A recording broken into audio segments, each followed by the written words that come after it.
क्या होगा, पूरा ढेला क्या हो जाएगा, हम भी आलसी हैं, हम भी आलसी हैं, और आलसी जैसी हालत और सूरत बना के पड़े रहेंगे। ठीक है, मंत्री ने कहा महाराज यहाँ तो बहुत भीड़ लग गई, सारे नगर के आलसी आलसी सारे आ गए। अच्छा कोई बात नहीं, अब राजा तो राजा होता है, उसने कहा जी जहां पर सो रहे हैं इनको सोने दो, रात को जहां ये सो रहे हैं उसके चारों तरफ आग लगवा दो। क्या करो, अब पता चलेगा कितने आलसी और कितने सही हैं। आग लगवा दीजिएगा, आग लगवा दी, और अंदर जाके हल्ला मचाए, भैया आग लग गई, आग लग गई, भागो भागो भागो भागो भागो। तो जो बिना आलसी थे वो तो फटाफट क्या हुए, वो फटाफट निकल गए, और जो वास्तविकता में आलसी थे वो क्या बोले, बोले लग जाने दो, एक दिन तो मरना ही है, जल जाने दो, नहीं जाना है। आराम से पड़े रहे, खर्राटे लेते रहे, पास में आग आएगी तब देखेंगे। बोलो पास में आग, हाथ उठाओ ना, पास में आग आएगी तब देखेंगे, पास में आग आएगी तब देखेंगे। पड़े रहे, और बाकी जितने थे वो सब भग गए, तो 25-50 लोग क्या बचे, आलसी बचे, उनको 5-5 लाख रुपए दिए गए, बाकी सब क्या हो गए बाकी सब क्या हो गए। तो जो वास्तविकता में आलसी होता है वो तो आलसी अपनी धन में रहता है, मंद बुद्धि वाला होता है। 10 बार कहने के बाद, जैसे किसी से कहा काकम दह्यम रक्षेत, मंद बुद्धि का लक्षण है। बस नमो सिद्धाड़म છેલ્લે बात छे, तुम्हें शांतिता राखवानो छे। हाँ तो क्या है, काकम दह्यम रक्षेत, बोलो बस છેલ્લે बात, बस बोलो काकम दह्यम रक्षेत, हे शिष्य कौवा से दही की रक्षा करना। बोलो हे शिष्य कौवे से दही की रक्षा करना। जी गुरुजी, डंडा लेके बैठ गया और यूं यूं घुमाए। बोलो हाथ तो घुमाओ, कौवा तुम आना नहीं। बोलो दादी कैसे बोलती, बस पर मुझे दादी मत समझना। हाँ बोलो कौवा तुम आना नहीं, मेरा दही खाना नहीं। बोलो एक बार हाथ घुमा के भैया, एक बार प्लीज। हाँ बहुत अच्छा भैया, बहुत बढ़िया है। हाँ देखो आप, बहुत बढ़िया, विद्वान वर्ग भी हमारे रंग में रंगे आज। बोलो कौवा तुम्हें आना नहीं, बोलो जो नहीं बोलेगा उसका घी भी खा जाएगा। बोलो कौवा तुम, कौवा, ओह पीछे दादी देखो कितनी घूम रही, बोले घी चला जाएगा, घूमो। हाँ कौवा तुम्हें आना नहीं, मेरे दही को। ठीक है, अब वो घुमाता रहा, कबूतर आया और सारा दही, कबूतर आया सारा दही खस में ही नहीं आ पाया।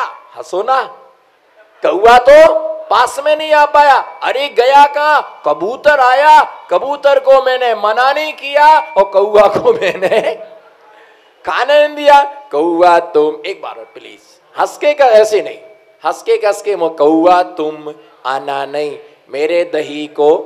अब कौवा से, कौवा तो उपलक्षण मात्र था। क्या था, सरबार सिद्धि में पूज्यपाद स्वामी ने दंस मसखी परिचय कहलाएगा कौवा तुम। बोलो ना कौवा तुम। कौवा ने तो एक छिटकी भी नहीं खा पाया, पर कम प्रज्ञा शास्त्रम तस्य करोति किम, लोचनाभ्याम विहीनस्य दर्पणम किम। जिसकी स्वयं प्रज्ञा नहीं है उसका शास्त्र क्या कर सकते हैं, और जिसकी आंखों में देखने की शक्ति नहीं है उसका दर्पण क्या कर सकता है। यस्या नास्ति स्वयं प्रज्ञा शास्त्रम तस्य करोति किम, लोचनाभ्याम विहीनस्य दर्पणम किम करिष्यति। ये लेश्याओं के लक्षण है, जो कि बहुत विस्तार से है, परंतु कुछ मर्यादाएं, कुछ समय, जो कि मुझे विश्वास है कि आप में जितनी देर तक सुनाता रहूँगा आप सुनते रहेंगे, परंतु बहुत बहुत अनुकंपा और दया से मैंने उपदेश प्रारंभ किया था, उसी अनुकंपा के साथ मैं देशना को संपन्न कर रहा, क्योंकि मेरी कैपेसिटी बहुत देर तक बोलने की क्षमता शक्ति है, पर आपके सुनने की कैपेसिटी समाप्त हो रही है। इसलिए हम सिटी में सिटी नहीं बढ़ाएंगे, यही सिटी को यही सिटी में विराम दूंगा। जय बोलो शांतिनाथ भगवान की, परम पूज्य आचार्य गुरुवर विराग सागर जी महाराज की। चले हम अद्वितीय विलक्षण द्वितीय सत्य, जो द्वितीय होता है वो अद्वितीय होता है, जो जो द्वितीय होता है वो अद्वितीय होता है, जो अद्वितीय होता है वो द्वितीय होता है। इस विद्युत संगोष्ठी के द्वितीय सत्र में प्रथम लेख वाचन करने का अवसर नरेंद्र कुमार जी गाजियाबाद, जिन्होंने बहुत अच्छी तरह से विषयों के लिए स्पष्ट किया। जब ज्ञानी से ज्ञानी मिलता है तभी ज्ञान की चर्चा होती है। मूर्खों के साथ ज्ञान की चर्चा करने से फायदा नहीं, हानि ही होती है। इसलिए ज्ञानियों के साथ में ही ज्ञानी तत्व चर्चा करने से परम आनंद की प्राप्ति होती है। जिसे ज्ञान नहीं है वो ना कभी शास्त्र का अध्ययन कर सकता है, ना शास्त्र की समीक्षा कर सकता है। संगोष्ठी का मतलब होता है समीक्षात्मक अध्ययन। क्या लिखा है? लिखने वालों की कमी नहीं है, बोलो लिखने वालों की, पर आगम के अनुसार लिखने वालों की बहुत ज्यादा कमी है। बोलने वालों की कमी नहीं है, पर आगम के अनुसार बोलने वालों की बहुत ज्यादा कमी है। और जिनके अंदर नहीं होती, जिनके परिणामों में नमी, उनके जीवन में कोई ना कोई बनी रहती है कमी। जिनके परिणामों में नहीं होती है नमी, उनके जीवन में बनी रहती है कमी। पंडित साहब ने बहुत अच्छी तरह से विश्लेषण किया। दूसरा आलेख विनोद कुमार जी रजवास सागर, जिनका विषय था कृष्णलेशिया। मनीषी विद्वान सनत कुमार जी ने अपने अध्यक्षीय उद्बोधन में बहुत अच्छा कहा कि वो कृष्णलेशिया पर बोल रहे थे, पर आवाज शुक्ललेशिया की आ रही थी। मैं ही बैठा बैठा सोच रहा था, काला होना भी अच्छा है। जो गोरा आदमी रहता है वो भली पाप करे या ना करे, समझना। जो गोरे गोरे ज्यादा हैं, फेयर एंड लवली लगा रहे, गोल्डन क्रीम लगा रहे, वो सुने ध्यान से। गोरा आदमी भली पाप करे ना करे, बिल्कुल पाप ना करे, पर उसके निमित्त से कितने लोग पाप करते हैं, समझना। अभी तुमने शुरू किया है। गोरा आदमी, बोलो, गोरा आदमी पाप करे या ना करे, पर उसको देख करके कितने सारे लोग पाप करते हैं।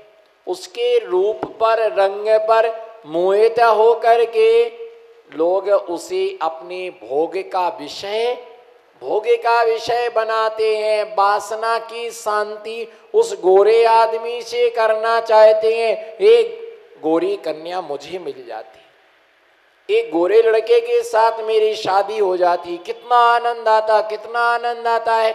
आप विचार करो, एक द्रव्य है, बोलो एक द्रव्य है, पर परिणति देखो कितनी विचित्र होती। पंडित साहब, आप तो वैसे ही इंद्रों के नरेंद्र हैं, आप तो वैसे इंद्रों के नरेंद्र हैं, पर कितने भी नरेंद्र बन जाओ, निर्ग्रंथों के चरणों में नरेंद्रों को भी बैठना पड़ता है। निर्ग्रंथों के चरण समोषण में नरेंद्र को भी बैठना पड़ता है, इंद्र भी इनके चरणों में आता है। एक द्रव्य, एक बहुत सुंदर कन्या मृत्यु को प्राप्त हो गई, बोलो पंडित साहब, एक बहुत सुंदर कन्या मृत्यु को प्राप्त हो गई, मरी पड़ी हुई है। एक वहां से बहुत सुंदर युवक क्या होता है, निकलता है। समझना, आप समझने का दृष्टिकोण रखो। वो युवक निकलता है, सोचता है कि अगर एक कन्या जीवंत होती और इसके साथ मेरी शादी हो जाती, हम दोनों लोग धर्म ध्यान करते, मानाश्री को आहार देते, पूजन करते, कितना अच्छा हम दोनों साथ साथ में रहे थे, कितना अच्छा था। एक परिणाम कैसा है? शुभ। द्रव्य कैसा है? अशुभ। बोलो, परिणाम कैसा है? शुभ। द्रव्य कैसा है? अशुभ। एक मुनिराज निकलते हो, सोचते हो अगर ये कन्या आरी का माता जी बन जाती तो कितनी जिन धर्म की इसके द्वारा, बोलो ना, इसके द्वारा कितनी जिन धर्म की प्रभावना होती। वहीं से एक वेश्या निकलती है, वो सोचती अगर ये जीवंत होती और ये मुझे मिल जाती तो कितने वह आकृष्ट होकर के कितना विषय सेवन करते और मैं माला माल। और सोच रही माला माल जब हो, पर अभी तो भावों से कंगाल हो गई है। एक युवक सोचता है इसके साथ भोग भोगते कितना आनंद है, सबने अपने अपने भावों से पाप करने का क्या किया, जबकि वो वस्तु हमारे कोई भी उपयोग में आने वाली। ये सब जान रहे कि ये कन्या मृत्यु को प्राप्त हो चुकी है और मरा व्यक्ति कभी जीवंत हो नहीं सकता है, पर तुम उस मरी कन्या के कारण से अपने भावों को क्यों मार रहे हो? भावों की हत्या क्यों कर रहे हो? काला गोरा आदमी पाप करे ना करे, बोलो, गोरा आदमी पाप करे ना करे, पर उसको आप देखना मंदिर में अपन बैठे हो और यदि मान लो मैं दो प्रकार से बताऊं, जाप कर रहे कि माला सटका रहे, खोटा बोलो नती हाचू हाचू बोलवानो छे, बोलो भाई, माला फेर रहे, मंत्र जप रहे कि माला सटका रहे। इधर देखो, माला तो यूं होती है, माला तो क्या होती है, माला हमारे तरफ देखो, इसका नाम ओम ह्रीम नमः, ओम नमः सिद्धेभ्या, नमो अरिहंताणम, नमो सिद्धाणम, नमो आयरियाणम, नमो अच्छायाणम, नमो लोहे सभ्य सावणम। इसका नाम क्या है? इसका नाम है मंत्र जपना और सटकाना।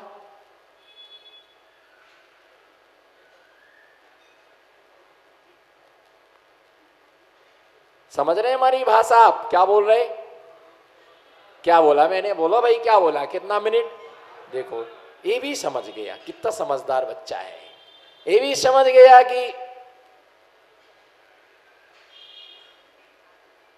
कब आए थे आप घर पर? एक इसका नाम क्या है? वो अगर कोई पुरुष फेर रहा है और सुंदर सज धज करके कोई नारी आई, कितनी शांति मिली। और कोई स्त्री माला फेर रही है और कोई गोरा चट्टा आदमी आ गया,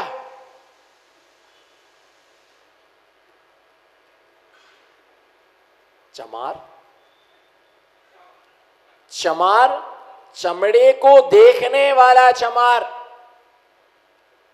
गुणों को देखने वाला गुण पारखी, चर्म को परखने वाला चमार, तुम किस पर फिसल रहे हो? इसलिए मैं कहता कि काला आदमी बहुत अच्छा है, उसे देख करके कोई अपने ब्रह्म धर्म का घात नहीं करेगा। कोई काला कलूटा हो, इधर देखो हमारे तरफ, कोई काला कलूटा हो,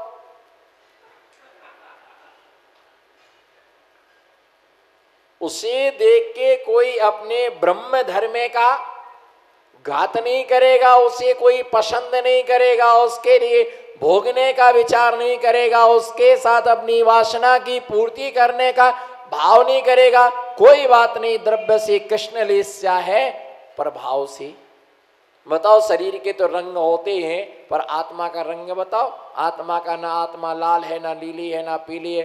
अरस मरूप मगत्तम अवक्तव्यम चेतना गुणा कम्मम जान अलिंग गैणम जीव मणिदिठ संडाणम। आचार्य कुंद कुंद स्वामी 49 नंबर की गाथा में समय सार में लिखते हैं, आत्मा का कोई रंग नहीं है, कोई वर्ण नहीं है, कोई गंध नहीं है, कोई स्पर्श नहीं है। गुरु 10 गाथाओं के द्वारा द्वितीय अधिकार में आत्मा राग से, द्वेष से, मोह से, वर्ण से, संस्थान से, सैनन से, सबसे आत्मा रहित है।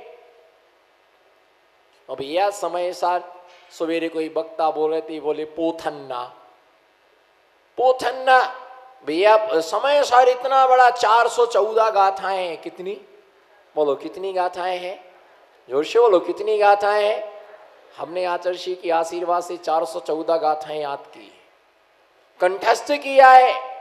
सिर्फ 414 गाथाओं का एक लाइन में ही समापन में करूंगा। मुझे समय सार की व्याख्या नहीं करना है।